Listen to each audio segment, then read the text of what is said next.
What is up, everybody? John Brecco here, host of Hot Tag Takes with John Brecco and Friends, and I'm very, very excited to be making this video for you guys. I do want to start doing more videos for the channel, more pre-recorded videos, and the reason why is because we've experienced a lot of growth over the past few months, especially. We're currently at a little over 350 subscribers, and one of our goals is 500 subscribers by the end of April. We are well on track to make that goal happen, and I want to make sure that I find a way to keep making content for you guys. I want to try to find a way to up our viewership for our live streams as well as our pre-recorded videos. And so far, I have not found an answer to do two of those things. Our shorts do fantastic, but I have not found a way to up the viewership for pre-recorded or live stream videos, which I still need to try to do that. So with that being said, I do want to make sure I put out some more content for you guys. You guys have seen a lot of sports videos recently. You've seen me tell lots of jokes in my shorts, which is how a lot of you have subscribed in the first place. Because again, my shorts are at the moment the strongest aspect of my channel. That being said, I want to begin to make more videos to talk about a variety of things. As you can tell from my videos, I enjoy sports, with my first love being football. I'm a big pro wrestling fan. I enjoy watching anime. There's tons and tons of things that I love to talk about. I understand that apparently you need to have a primary focus to be successful on YouTube. At least that's what people say. If that's the case, then let's call my focus entertainment. And what do I mean by that? My focus is to be as entertaining as possible and having important or funny things to say that people enjoy from hearing. I know from my shorts that I can do both. I hope you guys will see my videos that are all entertaining, and I hope you will all support. Make sure you like, comment, and share the videos, as well as subscribe to the channel. Our next goal is 500 subscribers, as I said, by the end of April. And again, we're well on track for that. So thank you for everything so far. I truly appreciate all of you for it, for the growth we've experienced, and making this a realistic goal. So once again, thank you. Now, let's talk about the topic that is asked about in the title of this video. And if you can't tell, this is a sports video. And should Nick Sirianni be the head coach for the Philadelphia Eagles next season? First, we have to address why that question is being asked. The Philadelphia Eagles this season had a historic collapse that led to an early exit from the playoffs. The problem is you have to have success to have a collapse. In the first place, Nick Sirianni has been the head coach of this team for only 3 seasons. In all three of those seasons, he's had a winning record, and his team has gone to the playoffs each and every time. He took over the head coaching position after Doug Peterson was let go after a disappointing season where Carson Wentz regressed to a point where he hasn't been able to keep a starting job with an NFL team since that season. Let me add another point that I didn't add to my notes here. For about half this season, he was just out of the league. He did end up getting a deal with the Rams as a backup, and I do understand that they do plan to keep him on. And the Rams have a pretty good team. They were able to make the playoffs this year. They did win a Super Bowl with Matthew Stafford in the past. But with that being said, Carson Wentz, ever since then, has not been able to keep a position as a starting quarterback in the NFL. He had 1 season with the Colts, and after their own collapse that led them to not even make it into the playoffs, he was let go, and he did not play well for the Washington Commanders when they brought him on, and even, I believe, replaced him with Taylor Heineke as the starting quarterback, which he's not even on the Washington Commanders anymore. He's with the Atlanta Falcons now. So that tells you where Carson Wentz's career has gone. Carson Wentz regressed so much that he was benched for Jalen Hurts, who was a rookie at the time, in a game against the Green Bay Packers. After that, Doug Peterson used the rest of the season, because the season was a wash, to evaluate the quarterback this team took in the second round, because they had no chance of getting into the playoffs. Their season was over by this point. They had, I believe, when they put him in 3 wins on the entire season. They only got 4 wins that year. And they failed to make the playoffs, even with the NFC East being historically awful. People, as a joke, would call it the NFC least. That's how bad this division was. The Washington Commanders got into a playoffs with a 7-9 record that year, a losing record. That record is tied for the absolute worst record to get into the playoffs. I believe only one team has equaled it. Correct me if I'm wrong, anybody who's watching this, but I believe that team was the Seattle Seahawks, and I forget the year. I want to say 2015, but I'm not 100% sure. The Eagles finished last in that historically underperforming division, winning just 4 out of 16 games that entire season. That was the version of the team that Nick Sirianni inherited. His first season in 2021, a season where they really couldn't even invest in new talent because they were second last in salary cap space that year. Remember, A.J. Brown didn't come to the team until 2022. In the 2021 season, he was still with the Tennessee Titans.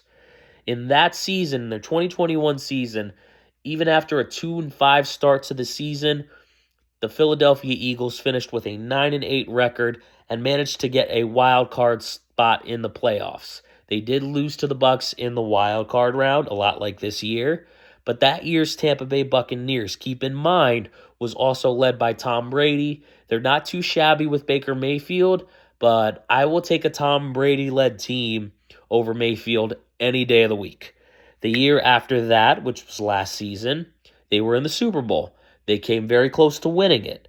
If the Kansas City Chiefs didn't get enough first downs to manipulate the clock into their favor and get that field goal, leaving, again, limited time on the clock, which in turn would give Jalen Hurts more time to go down to the field, I believe the Eagles won the Super Bowl that year. I believe Jalen Hurts would have came in clutch in that game and would have been able to get us the Super Bowl win.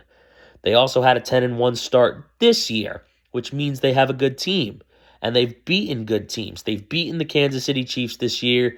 They beat the Miami Dolphins this year. They beat the Buffalo Bills this year, which, by the way, I just want to add, that will probably, for a long time, be my favorite game that I have ever, had the experience of getting to witness. I witnessed very little of it, but it was the day that I had my wedding.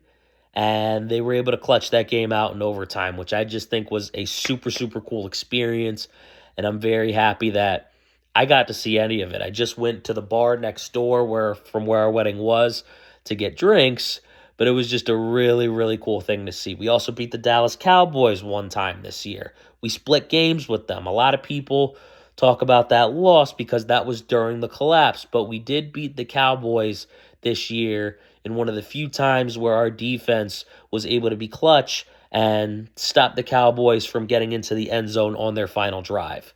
So the Eagles did have a good team this year. It's not a talent issue, and it's hard for me to believe that people that were there from 2021 onwards are the people to blame for the collapse. Obviously, if you have a collapse like this that comes out of nowhere, it's multi-layered, and there has to be some sort of accountability from players, coaches, personnel.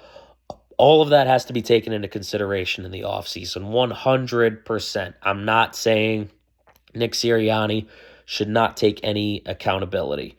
And I just want to make that clear as I continue to make my argument. But with that being said, we do have 2 new coordinators, plus many of these games were close this year. So this 10-1 record realistically could have been a lot worse. And people were pointing out flaws that were in the Eagles' offense and defense. Jalen Hurts was turning the football over more than he had last year. The defense was allowing more points. Remember, the Bills, one of the good teams that they beat, put up 34 points in a loss against us. Josh Allen played outstanding that game. There's a reason why Josh Allen is still in the playoffs and the Philadelphia Eagles and Jalen Hurts are not. There's a reason why you still see Bills Mafia and their fans, making $20 an hour to go shovel the snow out there. There's a reason why they're still putting themselves through tables for this team this deep into the season. And it's because they have a quarterback that will win them football games. So, again, this 10-1 record could have been a lot worse. The one loss that they had in that 11 game span was a close game to the New York Jets, a Zach Wilson led team who on his best day is a mediocre NFL quarterback at best. He's a kid with a lot of arm talent, a lot of mobility, a lot of athletic ability, but I don't think it's a kid who sees the field very well. And he was a little bit better probably in that stretch, but he still ended up getting benched. I don't think his game really translates to the NFL level despite the good athlete that he is. And reports got out that he was scared to go on the field, which, should not happen to a kid because that could put his career in jeopardy. But even the fact that you hear that, it raises questions to me about where his mentality is and, how far he's really going to go, even if he goes to another team. So we lost in that 11 game span to a Zach Wilson led Jets, not an Aaron Rodgers led Jets, a Zach Wilson led Jets. Again, a quarterback who is mediocre at best.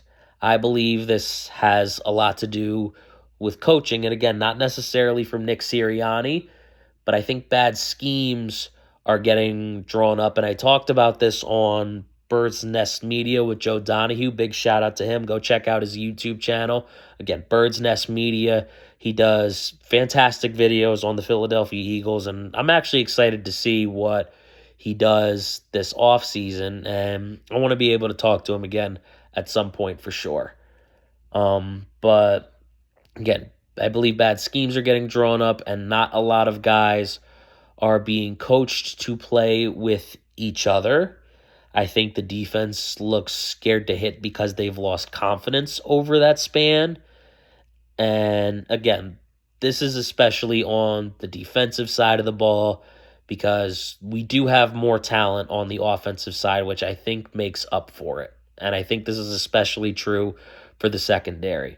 Nick Sirianni in 2021 was in consideration for being coach of the year because of the fact that he helped to turn things around for a quote-unquote bad team. Outside of his first 7 games and his last 7 games, his record as a head coach is 31-8. That's almost a 75% winning percentage. I actually think it's over that. It might be close to an 80% winning percentage. I might have made a mistake in my notes here, which I apologize for that. Almost an 80% winning percentage. That includes the playoffs. His record with those games included is 34-19. He's still winning nearly 2/3 of his games he coaches, even with those first 7 and last 7 games in mind. That's a 3-11 record, which is bad, but take a look at his overall record and his record without those first and last 7 games. That doesn't happen by accident. That being said, this is a historic collapse to lose 6 out of 7 games after a 10-1 start.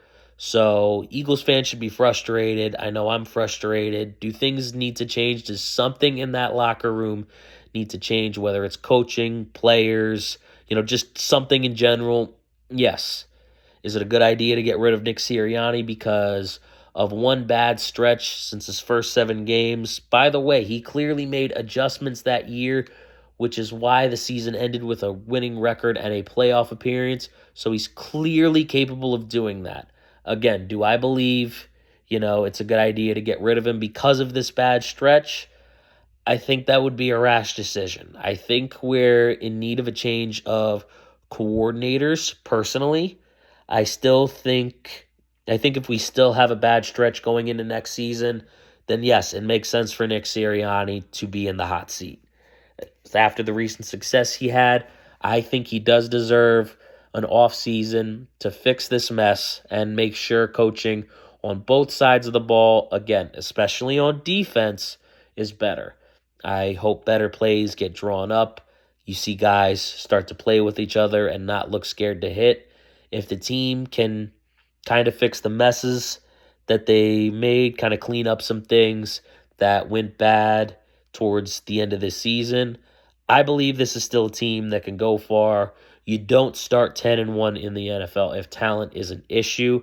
The Eagles can turn it around, I believe, and Nick Sirianni deserves a chance before we get rid of what is our third head coach in 11 seasons. The answer is not always to get rid of the person when they are not performing. The answer sometimes is to try to fix it. So again, I think it would be rash to let go of Nick Sirianni. I think that would be a hasty decision, and I think it would be one that we could pay for. So, what I think should happen are some changes to the personnel, but I think the person who bears a lot of the responsibility for letting this collapse happen, a lot of responsibility on its face anyway, should try to fix it.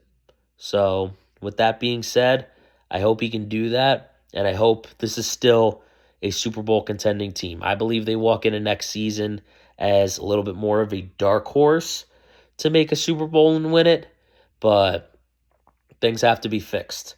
And what I would say is this collapse happened under the watch of coaching and bad hires. Time to get those hires right and fix it. All right. Deuces.